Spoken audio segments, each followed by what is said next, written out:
So hello and welcome you all to my YouTube channel. So I'm back with another interesting project video. Today we are going to make a digital clock. Wait, this clock won't be like every digital clock making tutorial that you have seen previously. Here we are building a digital clock which looks same as your wristwatch digital clock. Let me show you. So yes, today we are going to build this such a kind of clock which prints time like this in console. Okay, I'll make sure that this project won't get biased to any programming language, so you can simply create this in any programming language of your choice. Trust me, at the end of the video you will learn the amazing yet simple technique to create this in any other programming language. Just try to focus on the concept behind the implementation. Okay, so let's get started. Okay, so for making this clock we need to follow some steps. So for making digital clock we need to follow some steps. The first step is create template for your letters. Okay, so here we are defining letters. Okay, so here I'm defining a letter with having 1 2 3 4 5 rows as well as 5 columns. Okay, so here we have one space, then underscore, then space again. Okay, and after that another space and a pi, and after that a pipe, then spaces, multiple spaces, then what we have. Okay, underscore. So yeah, we can make our letters like this. Okay, so you all know that this is the base of all the letters inside the clock, so we can use this template in order to make our letters look like this. Okay, so here I already created a template for all such kinds of numbers. Okay, so as you can see here we have 0, we have 3 rows and 5 columns. Okay, so here I have 0 1 2 3, and I put all of these at the same index. Okay, so 0 is situated at the 0th position of this array, 1 is situated at the 1st position of this array, and so on. Okay, but the separator is situated at the 10th position of this array. Okay, so let's move on to the first step. So this step is complete, and then make a function for clearing the console output. Okay, so I am here using a Linux system, so for me the clearing command for console is clear. In Windows you have the command cls for clearing. Okay, so I'm using Java over here for making this tutorial, so follow along with me. Let's go to the testing and create a main new Java class clock. Okay, clock. Okay, then zoom it a little bit. No, it's not going to zoom in. Okay, next declare main function over here. So you all know that we don't have magic numbers in programming. This is a good practice, so we need to declare some constants, you may say it. Okay, so at first we have number of rows, so static final int, let me name is at rows. So we are using 3 rows over here, and let me copy paste it. Okay, so we need 2 more constants, one for seconds and one for columns index. Okay, so for second it is going to be like second constant name, and let me define it 1000, and for column index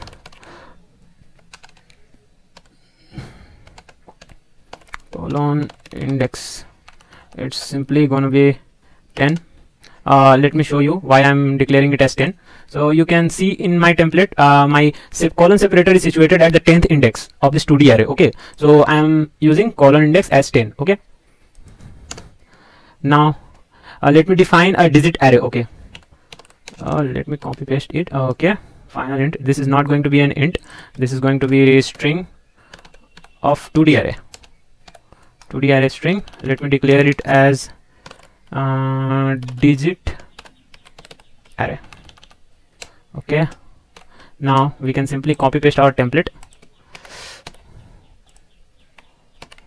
Okay, so here it is, our digit array is ready. Okay, we can clear our first step Now next step is what? Next step is to make a function for clearing the console. Okay, so let's create a function for clearing the console. Private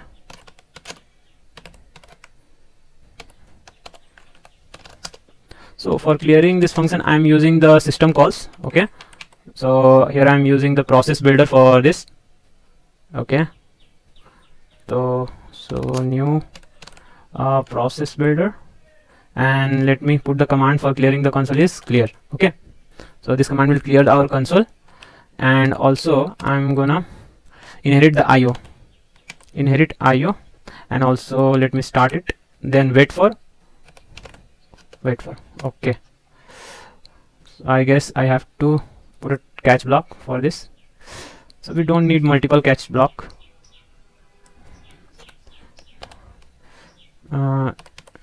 Exception, or just set it as runtime exception E, and return. So it will not doing anything. Let's keep it as it is. Okay, we need to catch IO exception over here. Okay, IO exception, and wait for throws. What kind of interrupted exception? Okay, IO exception or interrupted exception. Okay,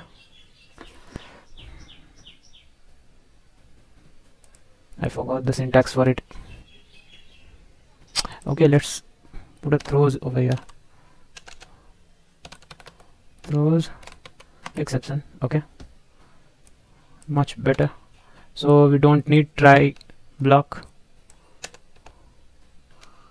Okay, so we are done with our clearing console function. Clears the screen. Okay, now let's move on to the next step. So this is also done. Next step, we get current time from your programming language library. Okay, so for in Java 8 we have a very good library for time manipulation, that is local date and time. So I'm using that. Private so it will return a string of formatted datetime. Okay, return let me name is at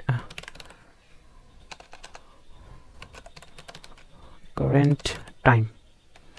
Okay, so here local date and time local date time dot now. Okay, now we are using another thing which is datetime formatter. Okay, for formatting the date. So datetime formatter is equals to new datetime format. No, this is not going to be like this. Okay, formatter, I think it's gonna be datetime formatter dot off pattern. Yes, it is hours, minutes and seconds. Okay, then we simply return datetime format. It is done. Then what is the need? Okay, so we simply return our local time dot format according to this datetime format. Okay, looks good. Here we are finding our time string. Okay, like HH, MM and SS. Okay, so we are done with our this step. Get current timestamp. Next, print the time according to the template row by row. Add the whole process inside infinite loop. Okay, so we are going to print the time. So let's head out to our main function. So here we are gonna use our main logic.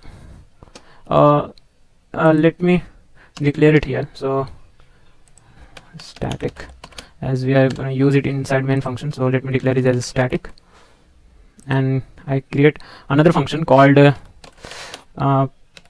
print time. Okay, let me call it as print formatted time. Okay, print formatted time. Private, it will return nothing, so let me declare static void. Okay, so let me declare for loop for int I equals 0 to I less than rows, I less than rows,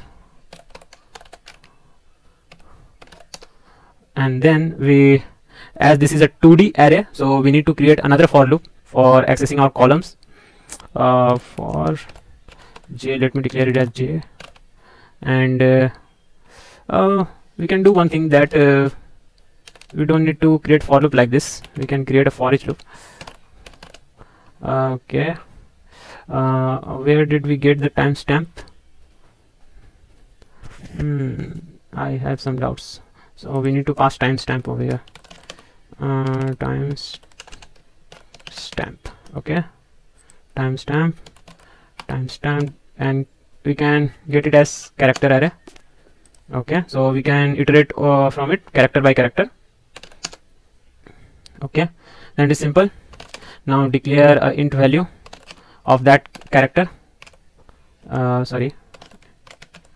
value ch minus I guess it is 0, yes, and if our index value is greater than 0,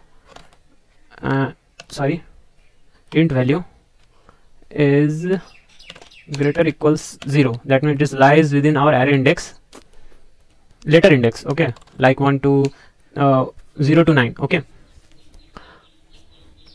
so here we have another int value is less than equals 9.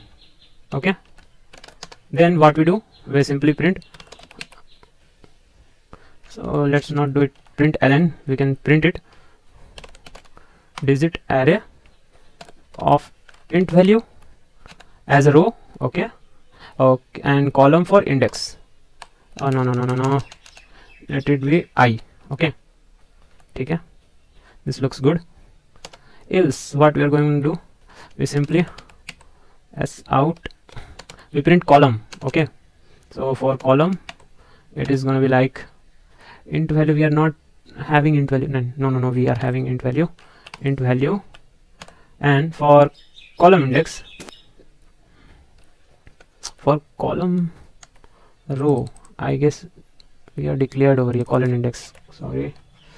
So for this row simply print column index and then I, or printing that letter. Okay, this is done, and after coming out from this for loop we simply print a new line character, so as out.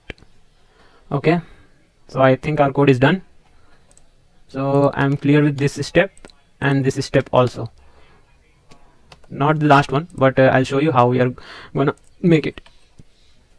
Let me declare a infinite loop.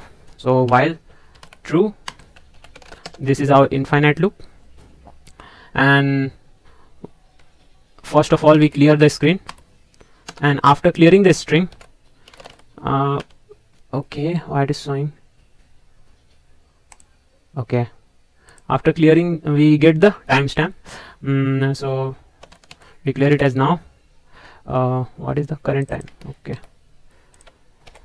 current time, we get our timestamp from this function, and then we call print formatted time for this now. Okay, it will print, and we okay, we can using thread over here, so that's why I am declaring seconds over here. So 1000 milliseconds is equals to 1 second. Okay, so it will gonna sleep for 1 second and then iterate again and again. Okay, so this is optional, but it is better to put it over here. Thread dot sleep for a second. Okay, looks good. So let's try it and run it.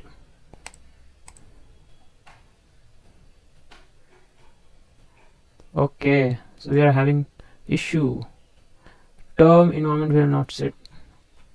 Let me stop it. Okay, digit array colon index, here we are using print ln. No, okay, everything looks good now. Okay,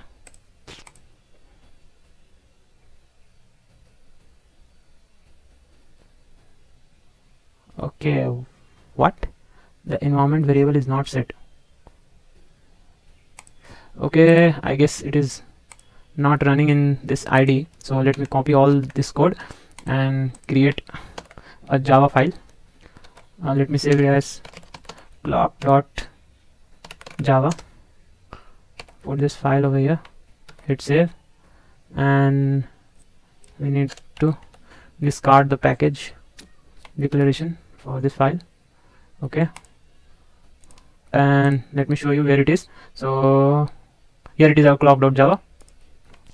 So let me open my terminal, look for the clock file. Okay, clock Java we have, so I can simply compile it, Java C. Okay, it is getting compiled, Java. It takes time to autocomplete. Okay, it's completed. Here it is. It simply prints our time. I don't know why we are having this kind of separators for each. Let me debug it. Okay.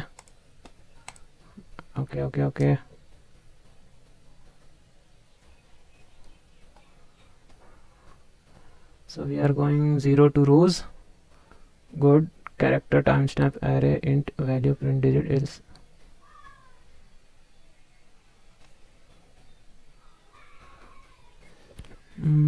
Okay. Int value is less than equals n. So far so good. Let me put it in else block. It doesn't mean anything. Okay, so this is print.